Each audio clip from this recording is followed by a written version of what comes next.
সাবেক প্রধান বিচারপতি এবিএম খায়রুল হককে গ্রেপ্তার করা হয়েছে এবং এবিএম খায়রুল হককে গ্রেপ্তার করার পর জামাতের পক্ষ থেকে এখন পর্যন্ত কোনো বিবৃতি প্রদান করা হয়নি।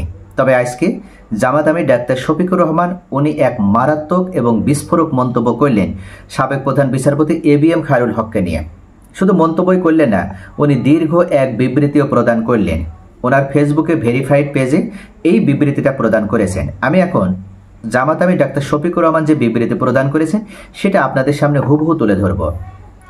ডাক্তার শফিকুর রহমান বলেছেন, অপেক্ষায় রইলাম। এবিএম খায়রুল হক ফ্যাসিস্ট আমলে প্রধান বিচারপতি যেমন দায়িত্ব ছিলেন, না কোনো মতেই তিনি তার দায়িত্বের মর্যাদা উপলব্ধি করেছেন, না কোনোভাবে তিনি তার আমানত রক্ষা করতে পেরেছিলেন।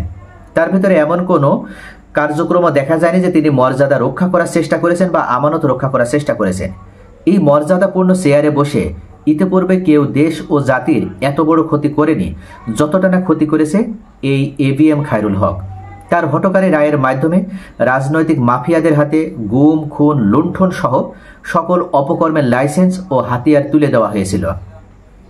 তাকে আইন শৃঙ্খলা রক্ষাকারী বাহিনী দেরিতে হলেও পাকড়াও করেছে।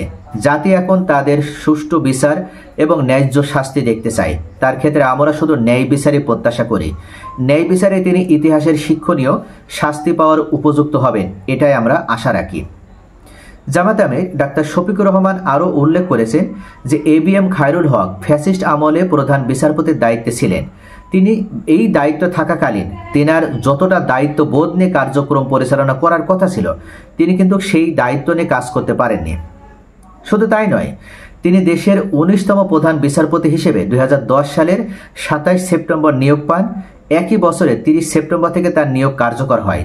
পরের বছরে 17 মে তিনি অবসরে যান। খায়রুল হকের বিরুদ্ধে রাজধানীর যাত্রাবাড়ি থানায় একটি হত্যা মামলা এবং নারায়ণগঞ্জের ফতুল্লা মডেল থানায় জালিয়াতি করে রায় দেওয়া হয় এবং রাষ্ট্রদ্রোহের অভিযোগে মামলা হয়েছে। এর মধ্যে যাত্রাবাড়ি থানায় করা আব্দুল কাইয়ুম হত্যা মামলায় সাবেক এই প্রধান বিচারপতিকে কারাগারে পাঠানোর আদেশ দিয়েছেন আদালত। তত্ত্বাবধায়ক সরকার ব্যবস্থা বাতিল মামলার মূল রায় দানকারী বিচারপতি হিসেবে রাজনৈতিকভাবে সমালোচিত খায়রুল হক। এবিএম খায়রুল হকের সময়ে তিনি তত্ত্বাবধায়ক সরকার ব্যবস্থা বাতিল করেছিলেন, যার কারণেই পরবর্তীতে শেখ হাসিনা এমনকি আওয়ামী লীগ তারা আরও বেশি ফ্যাসিবাদ বা ফ্যাসিজম প্রতিষ্ঠা করার সুযোগ পেয়েছিল। আর এ কারণেই বাংলাদেশে ফ্যাসিজমের বীজ যদি কেউ রোপণ করে থাকে সেক্ষেত্রে এবিএম খায়রুল হকই প্রধান ভূমিকা পালন করেছিলেন বলে জামাত আমির ডাক্তার শফিকুর রহমান মনে করেন। উনি উল্লেখ করেন যে আজকে দেশে এত বড় সংকট তৈরি হতো না, দেশের এত বড় বাজে একটা পরিবেশ বা পরিস্থিতি তৈরি হতো না যদি বিচারপতি এবিএম খায়রুল হক এই বিতর্কিত রায়টা না দিতেন। অর্থাৎ এবিএম খায়রুল হক এই বিতর্কিত রায় দেওয়ার মাধ্যমেই মূলত বিগত আওয়ামী লীগ সরকারকে ফ্যাসিজম প্রতিষ্ঠা করার সুযোগ তৈরি করে দিয়েছিলেন। তো প্রিয় ভাইয়ের, জামাত আমির যে বিবৃতি প্রদান করেছেন এবং যেটা উনি মন্তব্য করেছেন উনি কি সঠিক বলেছেন? আপনাদের মূল্যবান মতামত কমেন্টে জানান। সকলে ভালো থাকুন। Thanks for watching.